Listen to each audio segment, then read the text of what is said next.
జిల్లా సూర్యాపేట జిల్లా కేంద్రంలోని సాయి సంతోషి గోల్డ్ షాప్ ను జిల్లా ఎస్పీ నరసింహ పరిశీలించారు. చోరీ జరిగిన ప్రాంతాన్ని పరిశీలించిన ఆయన దొంగతనం జరిగిన తీరు, చుట్టుపక్కల ప్రదేశాలను పరిశీలించి సిబ్బందికి పలు కీలక సూచనలు చేశారు.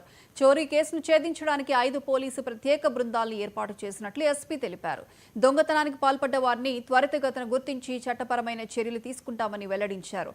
రోడ్ల వెంట ఉన్న ప్రతి సీసీటీవీ కెమెరాలు పరిశీలించాలని, ఆధారాలు సేకరించాలని సంబంధిత పోలీస్ అధికారులకు సూచించినట్లు స్పష్టం చేశారు.